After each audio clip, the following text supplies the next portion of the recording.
Eto na, may lumantad na isang testigo, isang Philippine Marine at dating nagtatrabaho kay Congressman Saldico.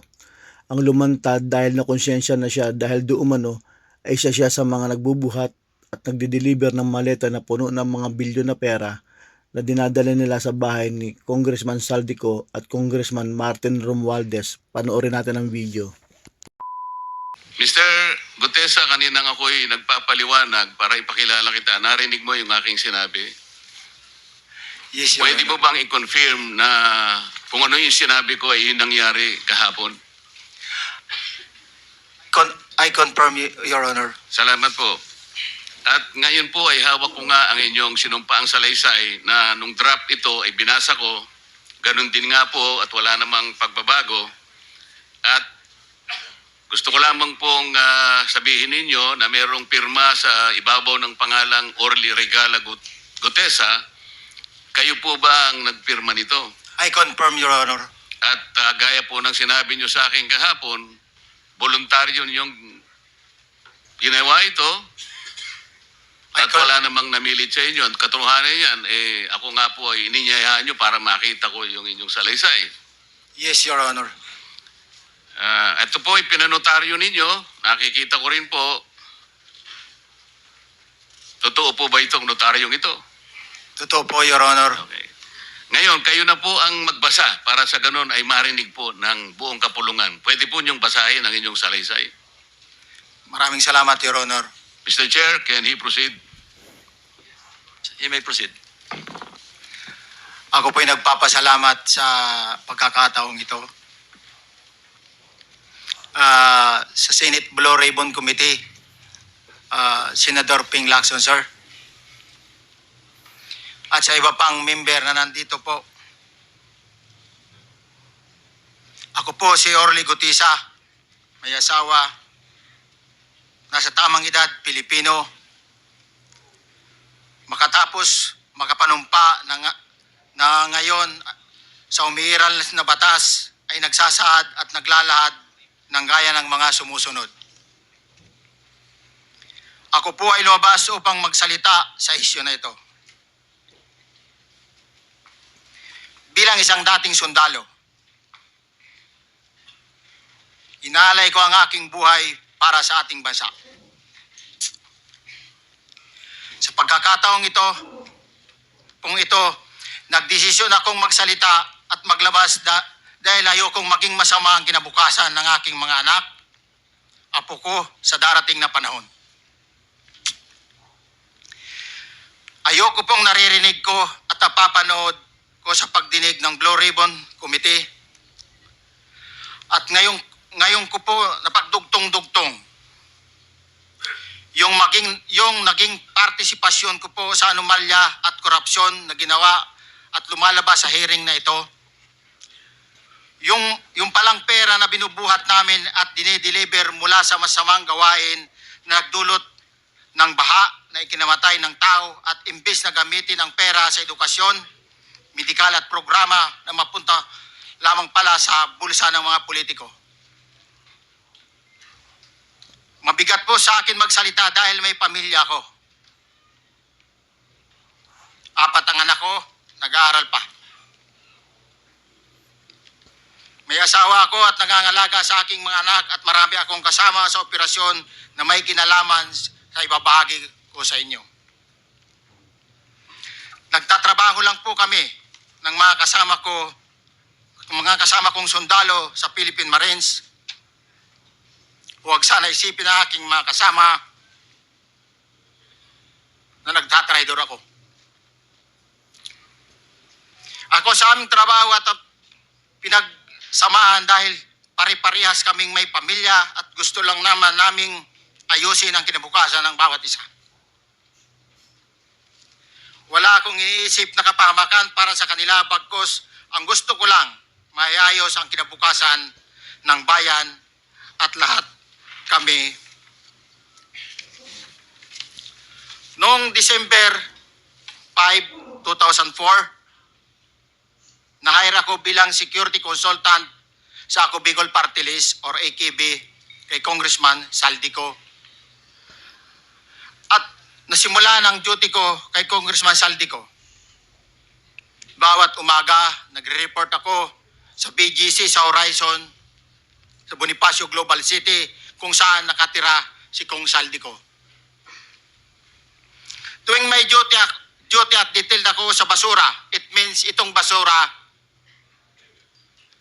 ito yung box ng pera na pinag-uusapan natin sa kasalukuyan. Mr. Gutesa, mag-stick ka lang sa binabasa mo. Huwag ka nang nag-a-adlib. Kung ano yung nandito, basahin mo lang.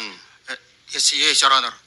Tuwing may duty detail ako sa basura, pumupunta kami sa 28 Ladybug Corner, Dragonfly, Valle Verde 6, Pasig City. Tagabuhat lang ako ng malita ng basura. Ang ibig sabihin ng basura ay malita na may lamang pera. Ang bawat malita ay may lamang humigit kumulang 48 million pesos.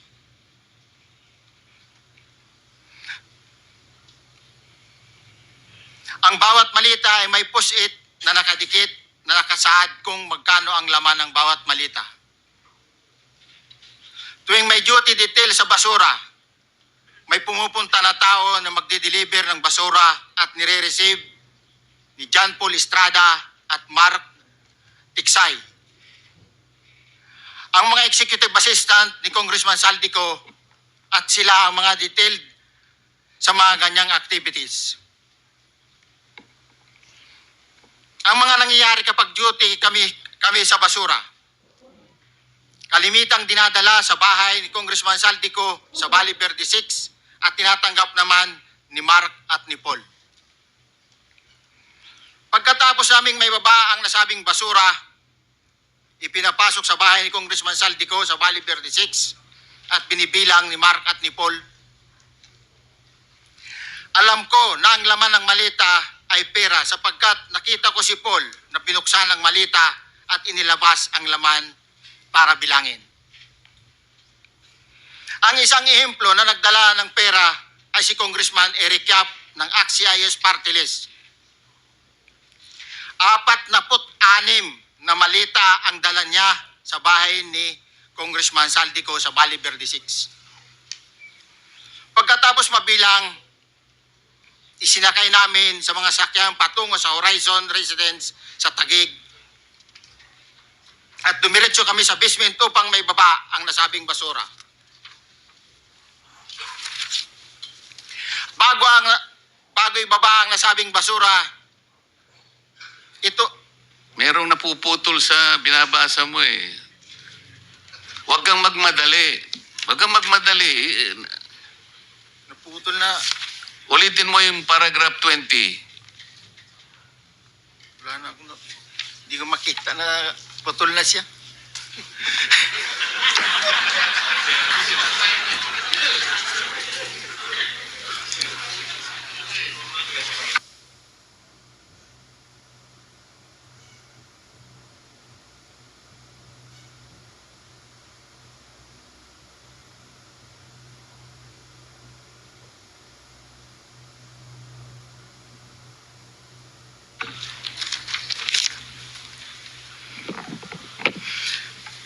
Pagkatapos, mabilang ang sinasakay namin sa mga sakyang patungo sa Horizon Residence, Taguig.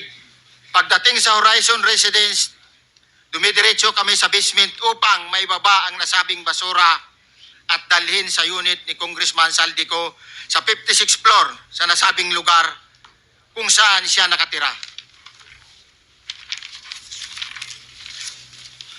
Bago ibaba ang nasabing basura, ito ay bawas na. Halimbawa, nag-akyat kami ng 46 na malita.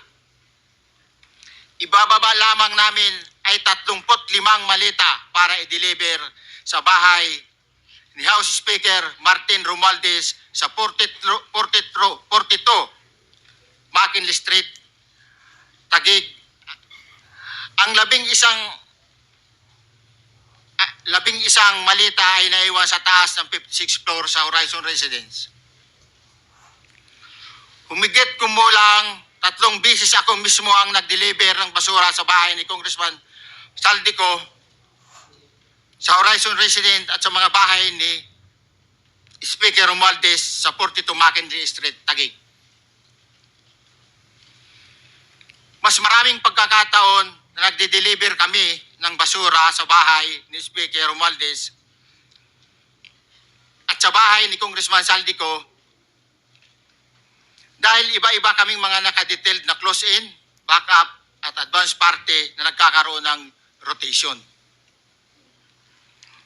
Sa huli, ako po ay nagnanais na mapasailalim sa Witness Protection Program dahil alam ko po nanganganib ang buhay ko at ang aking pamilya sa ginawa kong paglalahad na ito.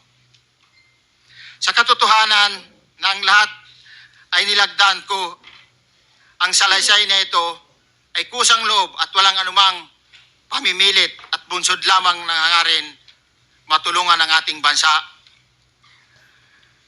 Ito po ay nilagdaan ko, Your Honor. Thank you, Orly. Before you proceed, meron lang ako ipapakitang litrato sa iyo, no? I-confirm mo, kasama na rin si Bryce, kung yan ba si Paul na binabanggit mo.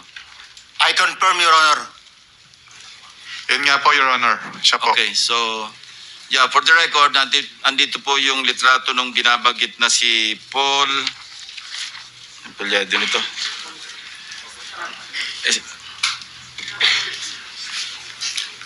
John Paul Estrada, di ba? Yes, Your Honor. Oh, sige. Thank you very much. You may continue, Senator Marcoleta. Thank you, Mr. Chair. Mr. Gutesa, dito sa iyong paglalahad ay gumawa ka ng isang paghalimbawa. Inihalimbawa mo si Congressman Eric Yap, ngunit isang tagpo lang yun eh. Ikaw ay na-hire ni Representative Saldico, sabi mo rito ay December 5, 2024 pa.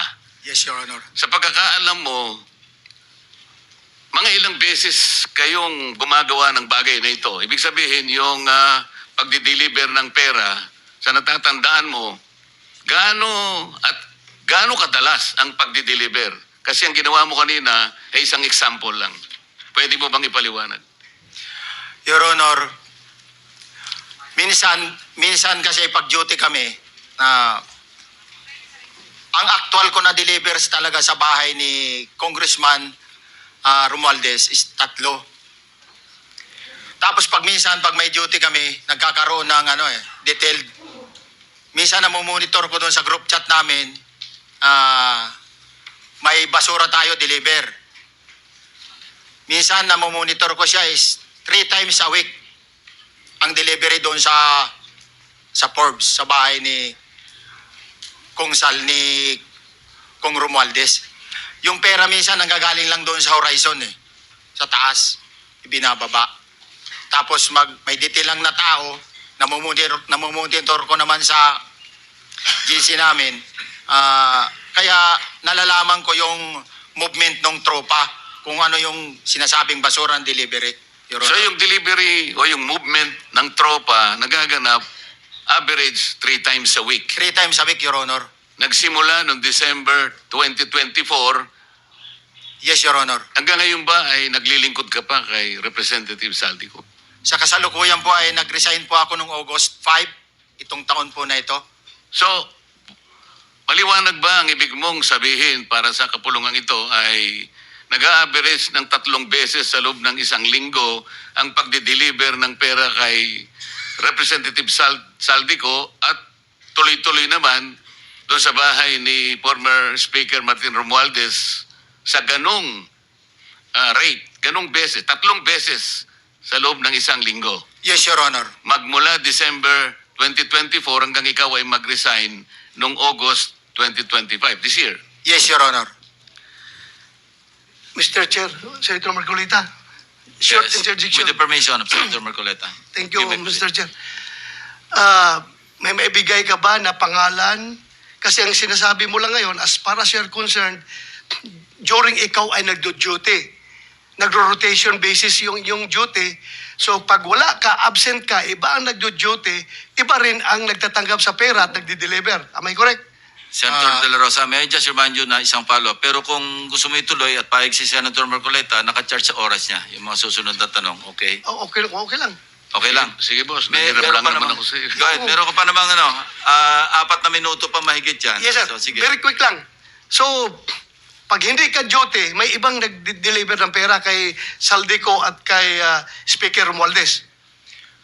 Pag nangyayari yan, sir, pag hindi ako duty, may makadetail talaga sa basura na yan. Pero ang authorized lang na mag-deliver at mag-receive niyan is yung 2 tao na binanggit ko, which is John Paul Estrada and Mark Tiksay. Okay. Thank you, Mr. Chair. Thank you, Senator Marcolita. Mr. Gutesa, sa panig ng pagdi-deliver sa bahay ni former Speaker Martin Romualdez, sinong tao ang nagre-receive? Sa mga ganun, sir, ang may contact, Your Honor, is yung si Paul at si Mark lang ang may contact doon sa receiver. So pagdating doon, nakabukas na yung gate doon sa Forbes, pumapasok na lang kami. Then pag nabuhat na namin yung mga malita na ibaba na, so lalabas na kami. Wala na kaming basta may deliver lang namin yung mga basura doon sa bahay, wala na kaming nun, Your Honor. Alin-aling bahay Yung ang 42. pinagdi-deliveran mo sa panig ni former Speaker Martin Romualdez? Yes, Your Honor, yung 42, yung dito sa may Forbes Park. Yun lang? Wala nang iba? Mayroon pa yung bago nakaraan doon sa 19 Nara, yung dating bahay ni Michael Yang. Sa pagkakatanda mo, mayroon pang ibang lugar na kung saan nagdi-deliver kayo? Sa Aguado, dyan sa Malacanang. Aguado? Excuse me, Senator Marcoleta. Sino Michael Yang? Yung dating sa Pugo yata yon, Sa? yung dating sa Pugo. Yung Michael Yang. dating bahay ni Michael Yang. Dating bahay. Yes, Your Honor. Okay, thank you. Ibig mo sabihin, nabili ni Speaker Martin yung bahay ni Michael yan? Allegedly, Your Honor. Pero paano mo alam na bahay ni Speaker yun? Kasi doon na nagde-deliver yung tropa nung hindi na nagde-deliver doon sa 42, Your Honor. Ngayon, sinasabi mo meron kayong chat. Nagagamit mo yung chat para ma-monitor mo yung rate ng delivery at kung sino-sino yung nagdi-deliver? During the time nung nandoon pa ako, Your Honor. Mr. Chair, salamat po at baka meron pa pong Thank you. gustong Yeah, itanong ating may mga kasama. papakita pa ako isang litrato pa, no? Identify mo lang siya. Sino yan? Mark Tiksay, Your Honor. Meron pa ba nakakakilala sa kanya bukod sa'yo? Dito? Wala. Nabanggit kasi ni Engineer Alcantara rin dito eh. Sa salaysay mo noong September 23, sinasabi mo, hindi ko po siya na-meet during pagdadala. Ang tao niya po ay may alias lang na Paul at Mark. Na-meet mo ito si Mark, Engineer? Sa Valle Verde po, once lang po. So, kinukonfirm na si Mark Tiksay ito. Mark po and Paul, karaniwan po naman. Okay, thank you. Thank you, Senator Marcola.